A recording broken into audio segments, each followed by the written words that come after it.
The vibe is immediately off as Jessie Faden steps into the Federal Bureau of Control, talking to herself or maybe someone in her head. It is giving major main character energy, but also slight delusion. She is looking for her brother, and this place, the oldest house, is supposedly where the answers are hiding.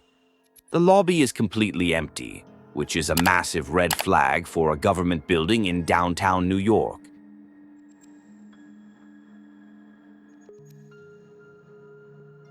Jessie stumbles upon Ati, the janitor, who is basically the cryptic NPC of everyone's dreams.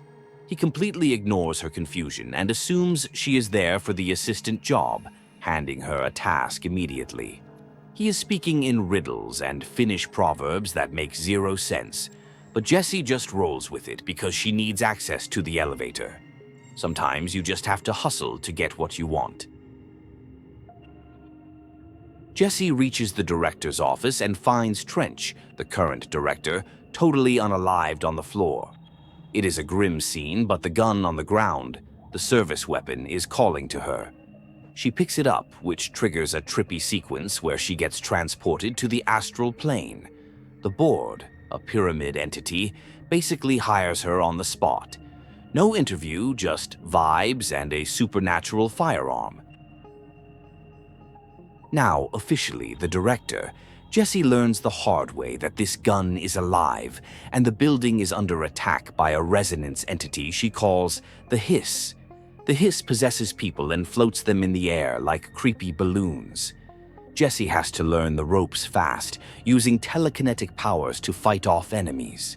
The board is yapping in her ear with weird static noises that she somehow understands perfectly. Jessie cleanses a control point, which physically shifts the building's geometry back to normal. The house is basically a brutalist Rubik's Cube that she can control now. This act clears out the Hiss corruption in the area, proving she is the only one who can actually fix this mess. The few survivors are hiding in safe rooms because the Hiss chant is an earworm that literally deletes your brain. The Hiss chant is revealed to be this viral incantation that burrows into people's minds.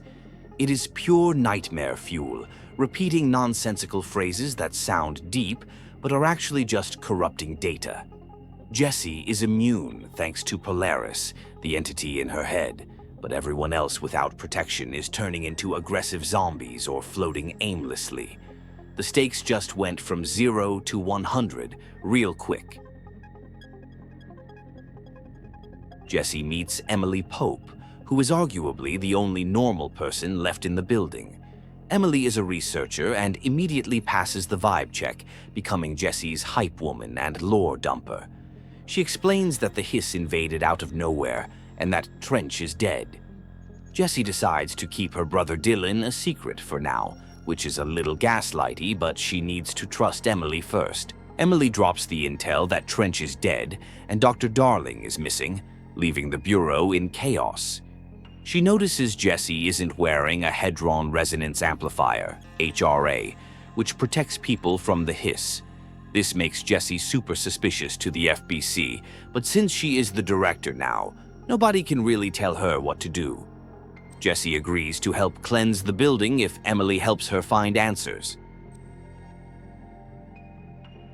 Jessie tries to cleanse a possessed agent, but it fails spectacularly, tearing the guy apart. It is a harsh reality check that the Hiss corruption is permanent for most.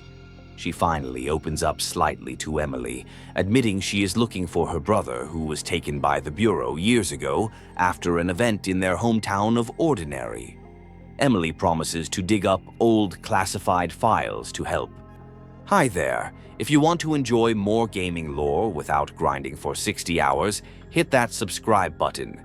I do the grinding so you don't have to. Your support really helps the channel.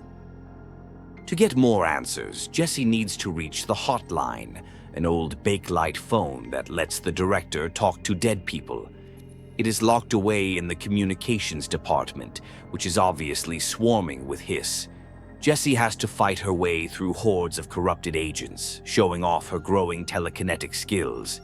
The gameplay loop of launch, shoot, and destroy is starting to click. The hiss try to stop Jessie from reaching the hotline with a creepy message about worming through time. It is trying to psych her out, but Jessie is too focused on the mission. She navigates the twisted architecture of the oldest house, which is shifting and blocking her path. The environment storytelling here is top tier, with floating bodies and brutalist concrete everywhere. Jessie encounters an object of power, a floppy disk that grants her the ability to launch objects with her mind. This is a game changer.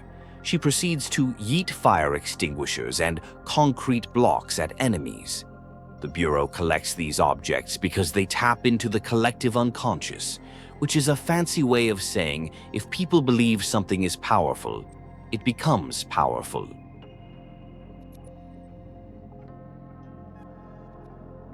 To reach the hotline, Jessie has to traverse the Ocean View Motel, a surreal dream logic space that connects different dimensions.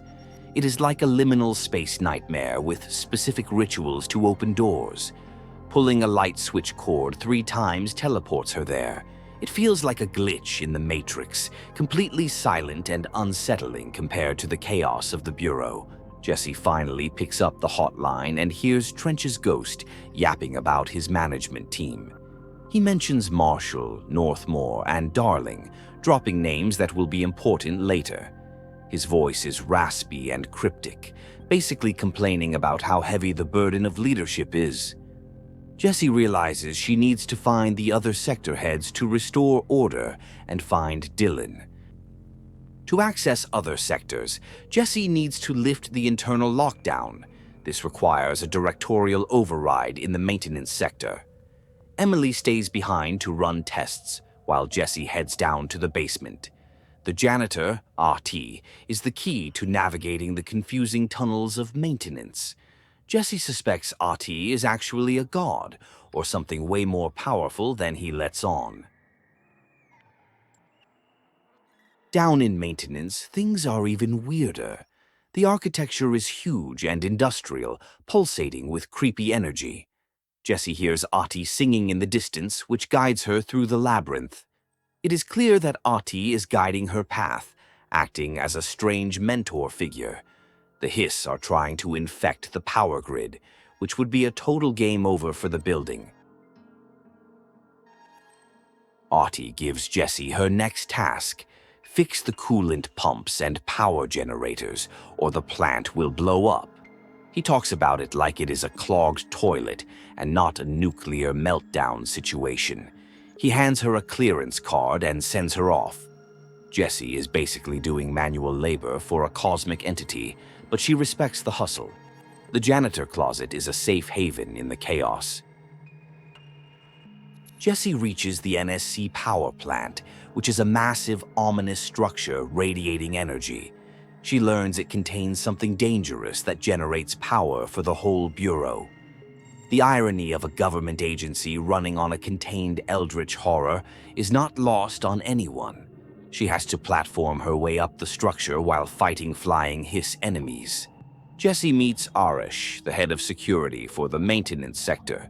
He is holding the line against the Hiss, but looks totally exhausted. He is shocked to see the new director is actually doing field work. Arish fills her in on the situation and mentions that Marshall went to the research sector. He is a solid dude, just trying to keep his squad alive in a hopeless situation. While fixing the pumps, Jessie deals with a possessed furnace that talks. She has to feed it toxic waste to keep it happy. It is just another day at the FBC where appliances have personalities and hunger. This side quest highlights the absurdity of the Bureau's daily operations. Even the trash disposal is an occult ritual.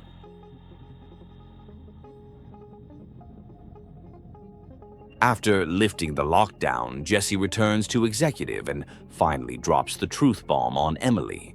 She explains about the slide projector in Ordinary and how the Bureau covered it up. She reveals Polaris is the entity guiding her. Emily takes it surprisingly well, proving she is a ride-or-die friend.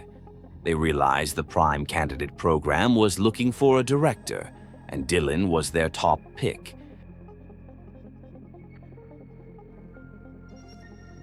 Jessie heads to the research sector to find Marshall. She watches a video from Dr. Darling, who explains the Bureau's mission to push the boundaries of reality. Darling is clearly the chaotic good scientist type, obsessed with the unknown. The research sector is beautiful but deadly, filled with greenery and shifting walls. It is where the Bureau studies the weirdest stuff they find.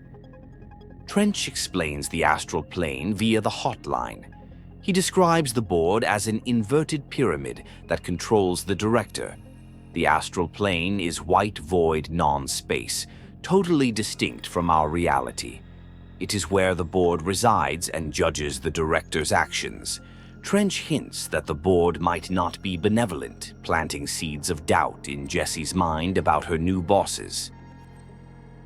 Jessie finally locates Marshall, who is leading a squad of rangers against the Hiss.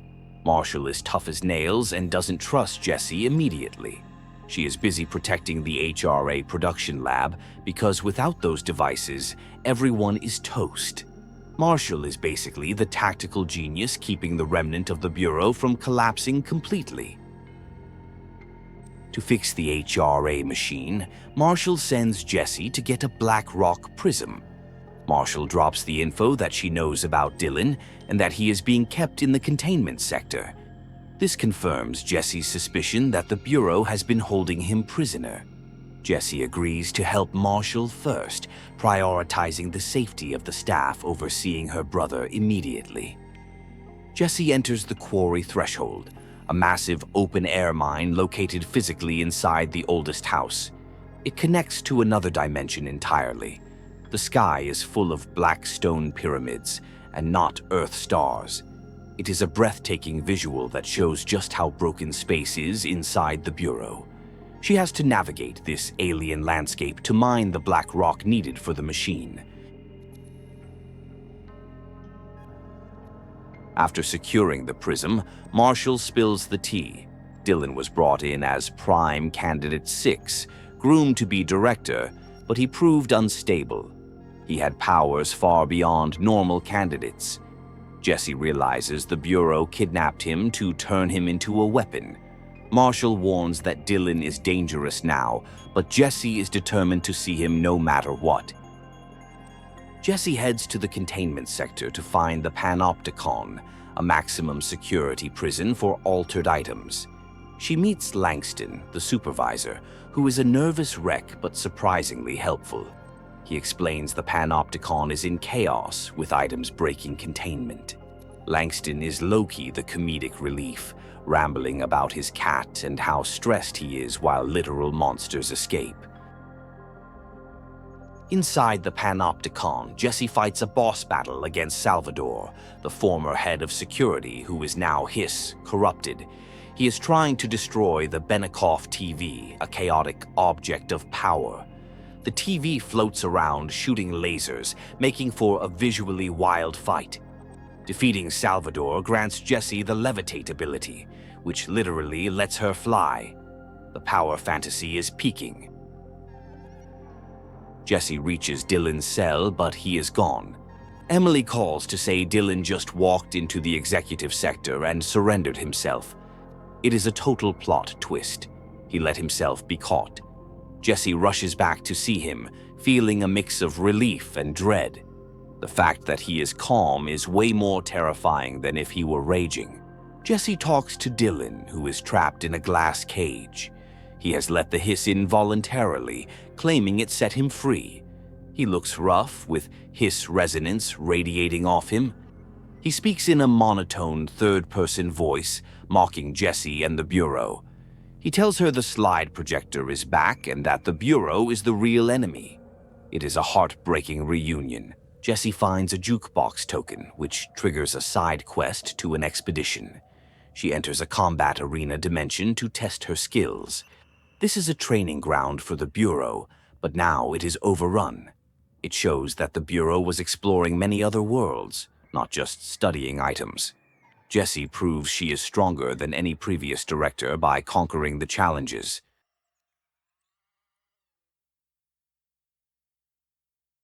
Back with Dylan, he tries to manipulate Jessie, telling her Polaris is using her, just like the Bureau used him. He claims the hiss is a liberation. He reveals the slide projector is in the research sector, hidden by Darling. This projector is the source of everything, the portal to other worlds. Jessie knows she has to find it to stop the hiss. Jessie investigates the Prime Candidate Program area. She finds recordings of her and Dylan as kids being tested by Bureau scientists. It is super messed up. They were basically lab rats. She sees how the Bureau gaslit her for years, making her think ordinary life was a delusion. This fuels her rage against the establishment and solidifies her resolve to burn it down. Jessie finds a replica of the ordinary dump, built inside the Bureau for study. It triggers flashbacks of her childhood. She remembers finding the slide projector and the Not Mother entity. It turns out the Bureau staged an industrial accident to cover up the AWE. This place is a monument to their trauma, preserved in concrete. It is deeply disturbing to walk through her own nightmare. Jessie enters the dimensional research area to find the projector. She learns about Hedron, the source of the resonance that protects them. Darling moved Hedron here to amplify its signal. This explains the HRAs. Hedron is essentially Polaris, or the source of Polaris. Jessie realizes she has been connected to this cosmic entity her whole life. It is a symbiotic relationship. To get to Hedron, Jessie has to go through the Ashtray Maze. Ahti gives her his Walkman, which plays a metal song that allows her to navigate the shifting corridors. This sequence is absolute peak gaming. The walls shift in rhythm to the music as she tears through enemies. It is a moment of pure adrenaline and style, showing Jessie fully embracing her power. Jessie reaches Hedron, a massive geometric entity, but the hiss attack it. Despite her efforts, Hedron is destroyed, or at least its physical form is. The hiss resonance overwhelms Jessie. Polaris goes silent. It feels like a total defeat. The screen fades to credits, faking out the player. It looks like the bad ending where the villain wins and the hero loses everything. The hiss take over. Jessie is trapped in a mental prison, a nightmare version of the Bureau where she is just an office drone doing menial tasks. She delivers mail and makes coffee in a loop, losing her identity.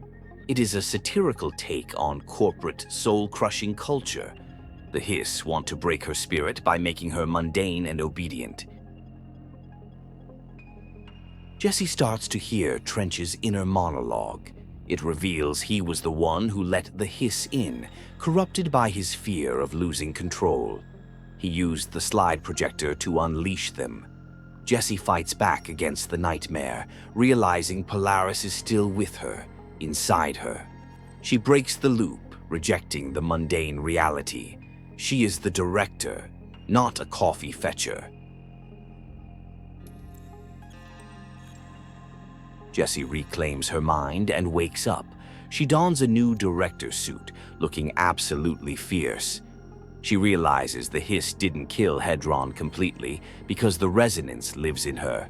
She is the new source.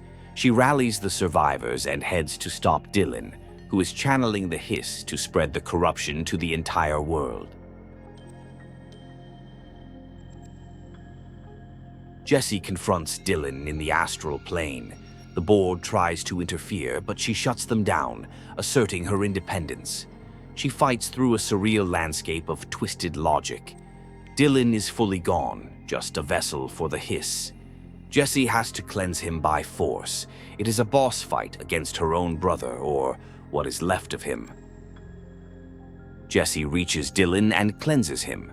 The hiss is purged from his body, but he falls into a coma. The immediate threat is stopped. The slide projector is turned off.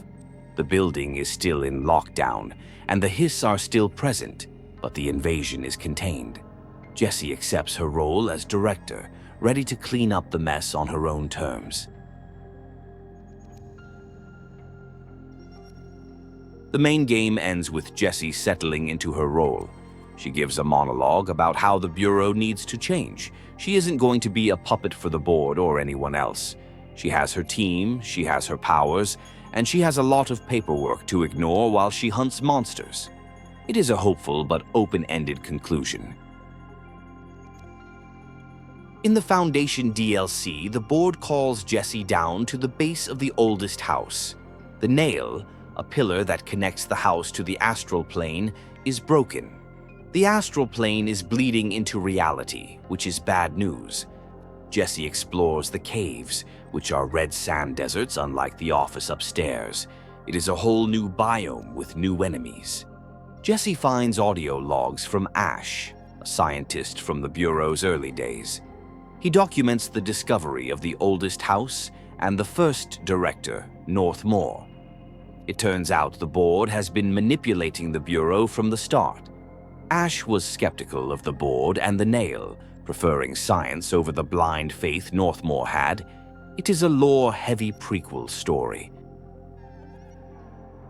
Jessie learns she has to restore the nail by completing rituals. It is very mystical and tedious. She gains a new power to create crystals. The Hiss are here too, trying to corrupt the Foundation. If the nail breaks, the oldest house collapses, and the astral plane consumes Earth. So, no pressure, just preventing the apocalypse again. The backstory reveals a power struggle between Ash and Northmore. Northmore became obsessed with power and eventually merged with the Bureau's power plant to become a living reactor. It is a dark history of ambition. Jessie realizes the position of director is basically a trap to be consumed by the board.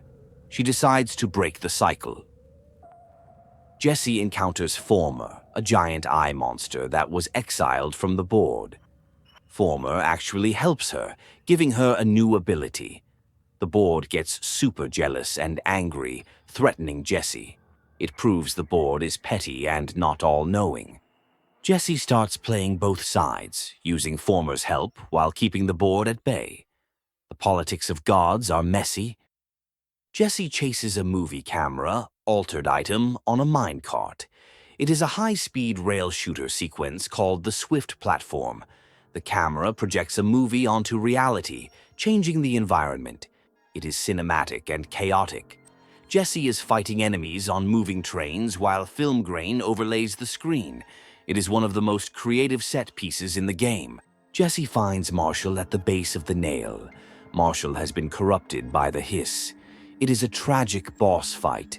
Marshall blew up the nail to stop the Hiss, but it backfired. Jessie has to kill one of her most competent allies. It is a somber moment that shows even the best agents can fall.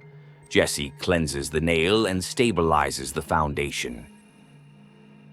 With the Foundation secure, Jessie tells the board she is doing things her way. She survived the test. The board is wary of her now. Emily gets to explore the caves, terrified but excited. Jessie reflects on the cost of leadership. The Bureau stands, but the relationship with the astral plane is forever changed. She is the master of the house now. The AWE DLC begins with a distress signal from the investigation sector, which has been sealed for years.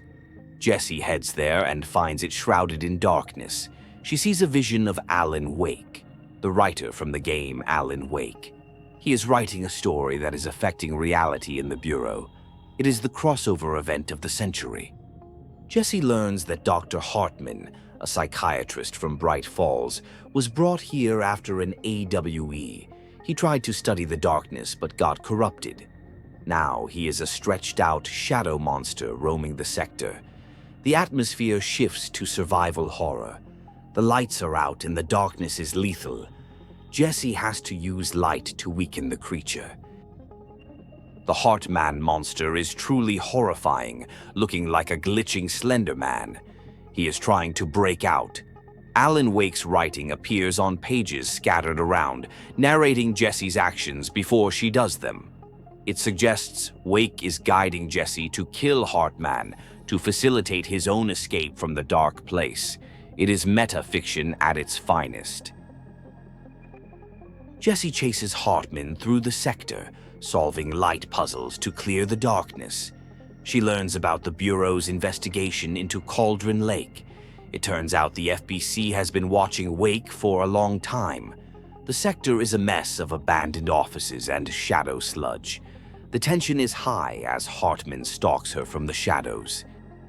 Jesse finds a side quest involving a chain letter object of power. It forces people to forward it or die. It is a hilarious but deadly take on spam mail. Jesse traces it to its source and cleanses it. The DLC is full of these little creepy pasta moments that flesh out the world. The Bureau really deals with the weirdest junk. The final showdown with Hartman takes place in a brightly lit arena. Jesse has to power up lights to strip his shadow armor while dodging his attacks. It is a grueling fight. When she finally defeats him, he disintegrates. The threat to the sector is gone, but Alan Wake is still trapped in the dark place, though he seems to have made progress. The DLC ends with a new AWE alert coming from Bright Falls, but the date is in the future. It is a massive teaser for Alan Wake 2. Jesse and Langston brush it off as a glitch or a future problem. The story wraps up with the Bureau still in lockdown but under control. Jesse Faden is the director, and she is ready for whatever weirdness comes next. Gaming lore is long and confusing, but I break it down every week. Subscribe so you never miss a plot twist or hidden detail. Thanks for watching.